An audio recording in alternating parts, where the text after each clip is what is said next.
Something. How was it actually watching people watch Hello Beautiful for the first time? I was worried about the sound.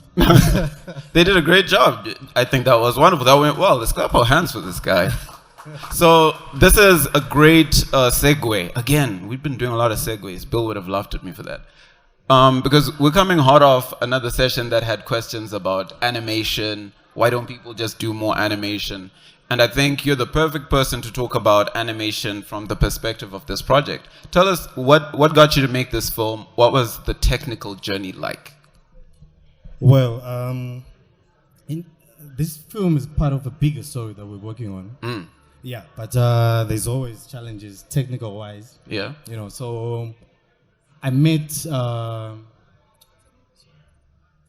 this amazing writer. Her name is Brenda Zangare. All right. Yeah, and she presented these stories that she wanted animated. You know, people do not know the process. A lot of people do not know or appreciate the process. Pre-production, that kind of thing. Yes. So Writing. I told her that the advice that I gave her was, you know what? I think the best you can get is artists that can help you maybe come up with graphic novels, because animation it's something else. Yeah.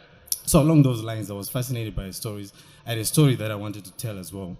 So we just hooked up and we started writing this thing. Yeah, so Hello Beautiful is part of a bigger story that we want to write.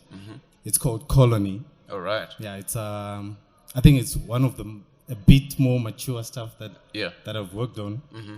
Yeah, so it's basically Africa is recolonized. Oh, in the near future. No, not that. Yeah, it's a bit dark, but it's something that has to be said. And that's where we're still building the stories. And you mentioned the technical difficulties. Yeah. No, well, technical journey. Yeah, the challenges. Okay, it's full of challenges. Nothing good. I'm kidding. Go ahead. Yeah.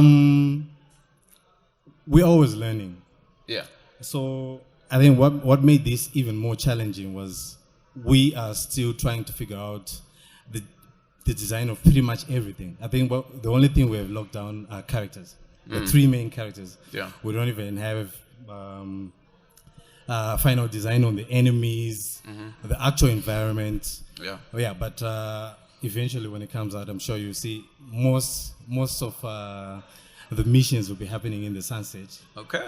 Yeah, but then that's a part of the story. So, and I wanna mention something very interesting. I know a lot of artists from this generation, independent artists, they're very interested in learning Blender.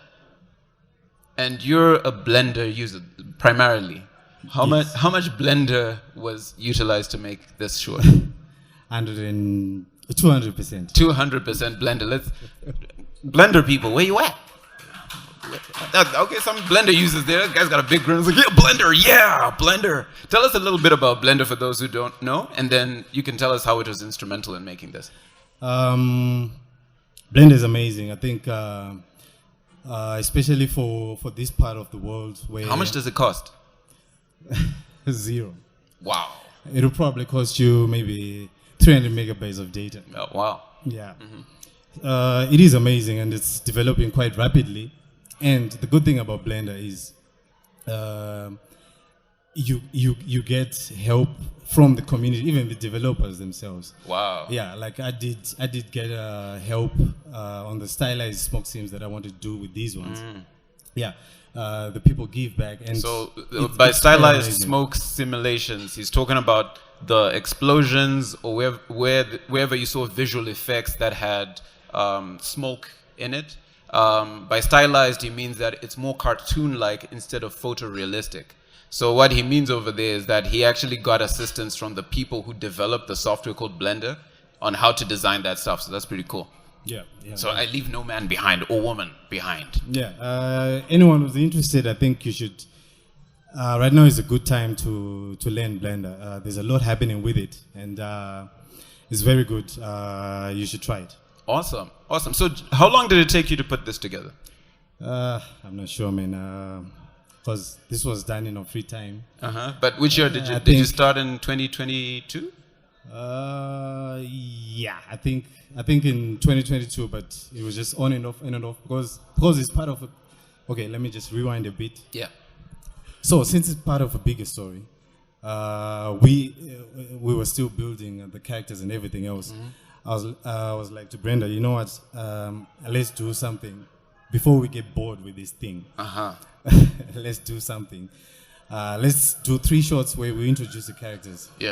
Yeah, so we did Hello Beautiful, introducing the character, one of the main characters. The name is Tumelo. Yeah, the main character in the recent shot.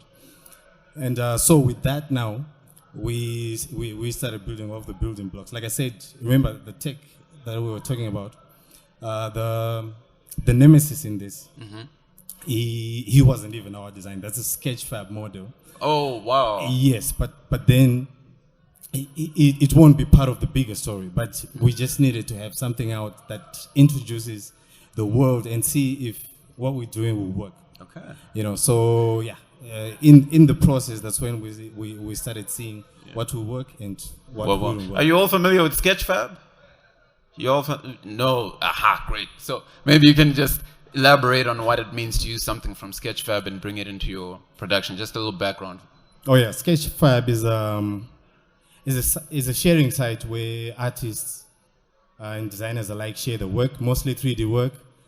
There's a lot of free assets and free stuff you can use there, but obviously if you want to use in your project, you need to read and go through the licensing of all the, because some of the stuff there might be free, but you cannot use it for particular reasons. So yeah, but it's awesome if you're trying out some things, if you're learning. It's a quick way to populate your scenes, your designs. Yeah, you should check it out, Sketchfab. Great. So you yourself are no stranger to Comexposed. Like I said, you had a chance to present at Comexposed 2021. Yeah. But we got a whole new crowd. We're celebrating 10 years of Comexposed. Yeah, congrats. We're celebrating 10 years of Comexposed. So just for the benefit of those who don't know your journey, can you just tell us your own version of who is Lionel Fowler? Well, Lionel Fowler is creative director. Well, now I'm a creative director, but I started off in fine arts. I was a fine artist. Pretty much, I think I've moved in a lot of segments in the industry. Yeah, fine arts, graphic design. I did signwriting at some point. Sign, like the physical one? Yeah, like back then when hey, man, you're revealing your age, brother. I'm joking. Go ahead. Yeah, we like back then in school we even did calligraphy. Was that the Harare Polytechnic? No, I was at Peter Page. Oh wow! Yeah, with the legendary Peter Page. May he rest in peace. Yeah, it was a very good journey. I think pretty much most of the principles that I use these days, I learned from him. Wow. Yeah. So what does that say about your appreciation of the art fundamentals? Like, that's a traditional art school from what I remember. Yes, definitely. It is. Would you say you would be where you're at without it? Definitely, most definitely. I think I probably wouldn't have been sitting here right now if it wasn't for that. Yeah. It's a good starting point. But then the world that we're in, we're in a good age. You know, you don't necessarily need to be good at drawing, to be an animator, to be a designer anymore. You can find your niche and you can work with it. So it's fortunate for the guys who are maybe talented artistically already, or the guys who are learning. It's always good, but you can still do amazing things even if you don't really have the good hand to sketch or things like that. Yeah. That's amazing. Trevor, do we have time for some Q&A? Awesome. I guess at this point I'll open up to the floor. You guys can raise your hands if you got any questions about Hello Beautiful or any questions for Mr. Fowler. We've got one up here. A bit going back to the previous conversation, how much, out of interest, how much does that cost? Oh, that's a tricky one. I'm not quite sure, honestly speaking. Ballpark figure? Oh man. If I think about the process and all the nights and all the trials and errors,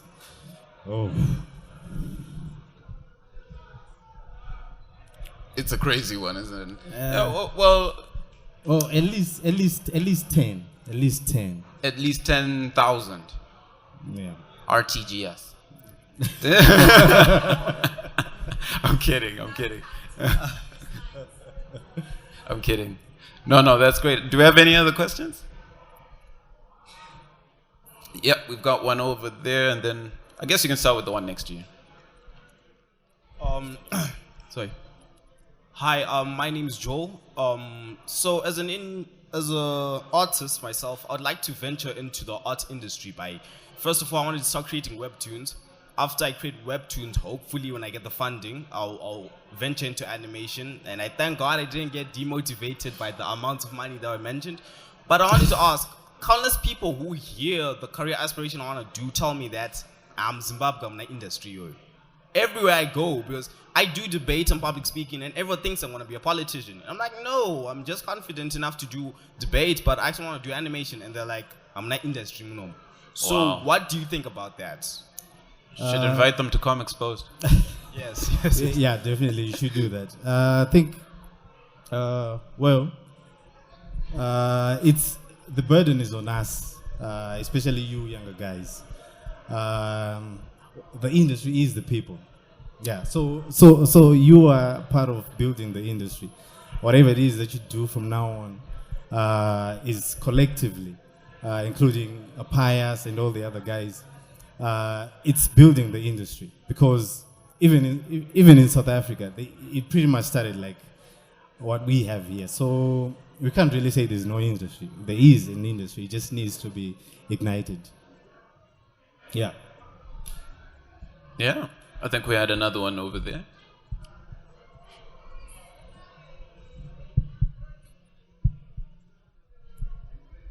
Hi, I'm Naeem. I'm an animator, and my question is, how long did it take you to learn Blender, and was the sound effects and sound engineering done in-house studio, or did you get the sound effects outside? And how much did Western and Eastern animation inspire you in your work for this project? Wow, good questions. Yeah, that's a good one. Well, with Blender, I think it was easier for me because by the time I picked up Blender, I was already proficient in several 3D packages. So once you pretty much get the basics of a 3D package and you switch to a new one, it's easier that way because you understand the basic fundamentals of how the things work. So for me, it was an easier way to learn Blender, and it was faster because I quickly grabbed some of the required or some of the amazing features that it has. As far as the sound is concerned, most of the sound was done in-house. We do use a lot of stock sites as well. There's one which is pretty good. Some of them were in-house, and maybe a few, because the others where you need a bit of emphasis. Yeah, some of them, maybe 2 or 3, we bought those. There's SoundSnap. Yeah, SoundSnap is quite good, but most of the stuff we get from free stock sites. There's Zapsplat, www.zapsplat.com, and they're pretty cool. You can use the sound. You just need to, I think the license is attribution. Yeah, so you pretty much just have to credit them, and you can use their stuff even for TV. So it's so, most of the sound we get there. And then for the mastering, I happen to have amazing friends in the music industry. Oh.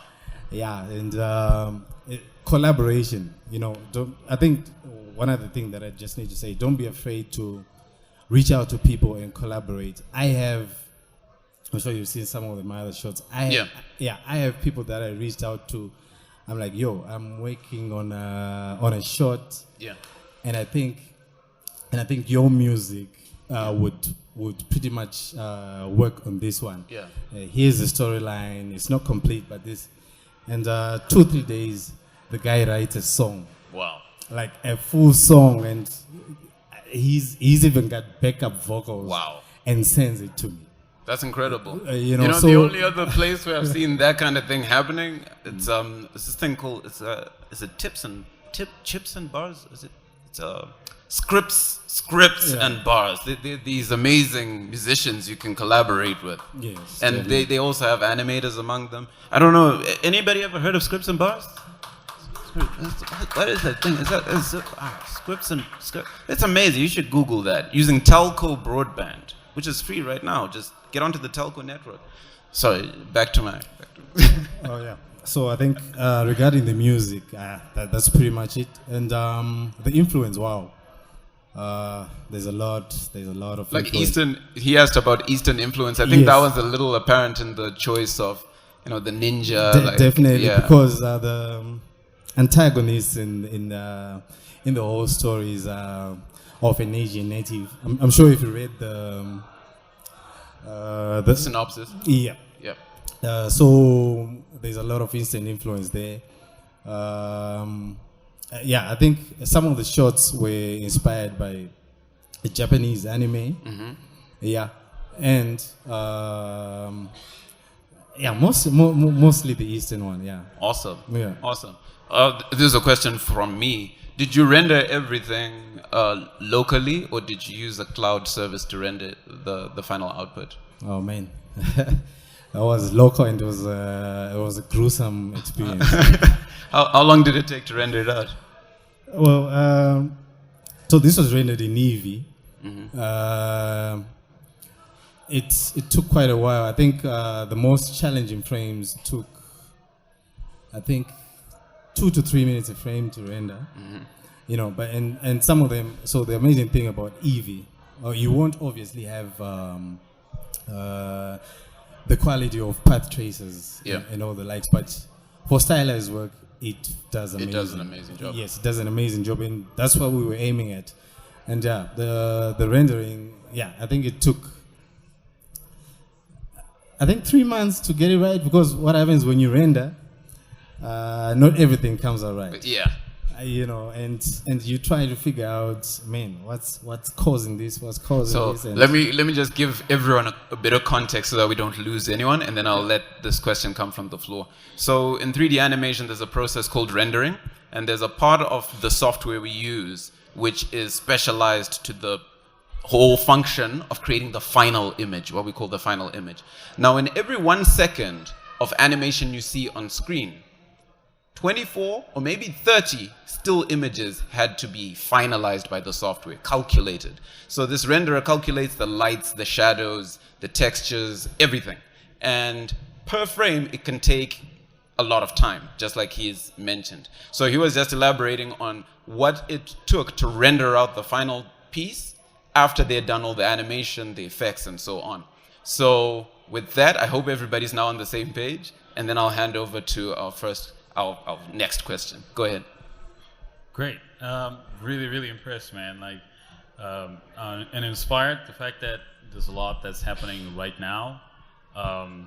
So my question is around the final product, because there's a case of that you're able to make it, and lock picture and everything. But from a business point of view, what do you do with the final published product, which is Hello Beautiful? Do you enter it in festivals, and what exactly do you expect, when you're done with producing such a beautiful artwork? Okay, so with Hello Beautiful, as I said previously, it's part of a bigger story that we hope to develop soon. But with this initial shot, I'm sure this is an exclusive screening. Let's go. Shout out to Comexposed. You heard it here first.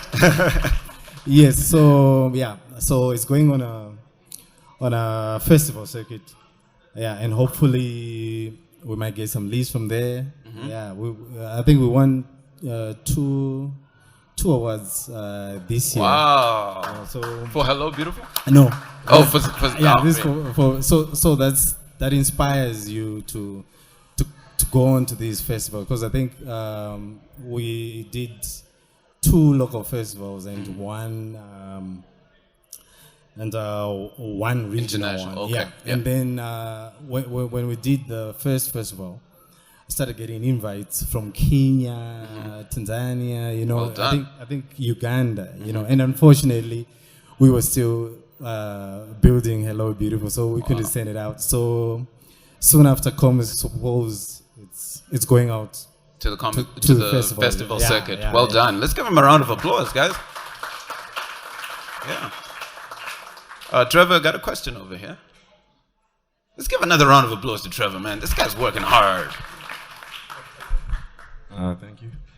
I'm Vinny. I'm a writer. And I want to know the amount of work required to develop a script for something like what we've just seen. It's difficult to quantify. Okay, let's start with this. How many treatments did you do for the adaptation to short film? Maybe we can start there. I don't know. I seriously, well, I can't count, but quite a lot. Quite a lot.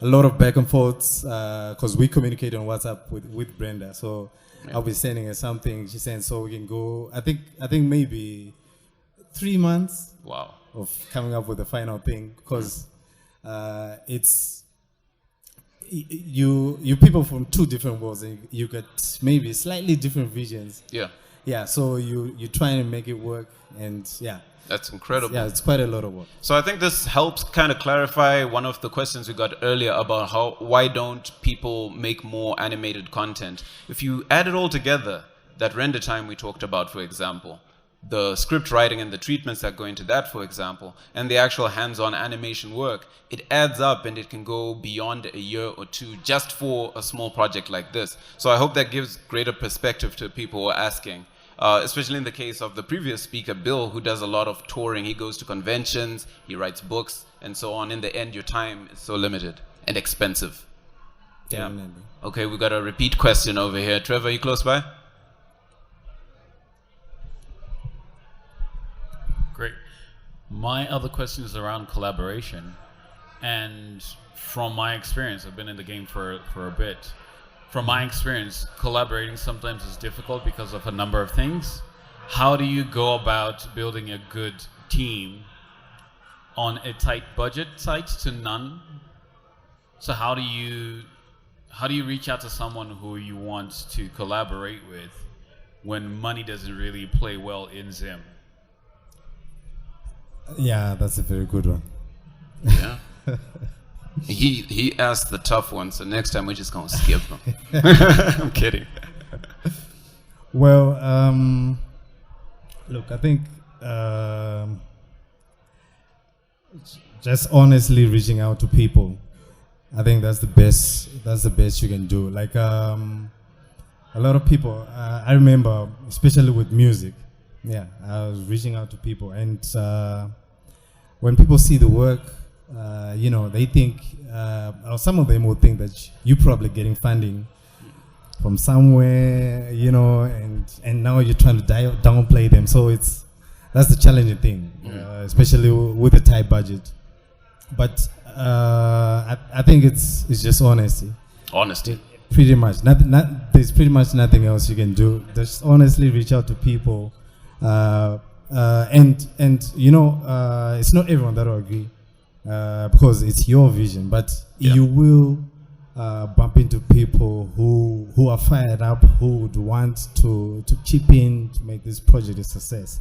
And at some point, it just starts working out. Because the good thing about collaborations is, regardless of budget, what happens is, as you start working together, business opportunities will open up, because that same collaboration is also networking. So that's those same people that you're reaching out to, they might bring the business, or you might have business for them, and then it just starts growing from there. Yeah. Yes. Awesome. Ladies and gentlemen, unfortunately, that's all we've got time for now. Lionel Fowler is still around. He's still here, so you'll be able to approach him and ask him questions. For those of you who don't know, I've been speaking to Mr. Lionel Fowler, the founder of Brick Village Animation and creative director there as well. Let's give him a round of applause.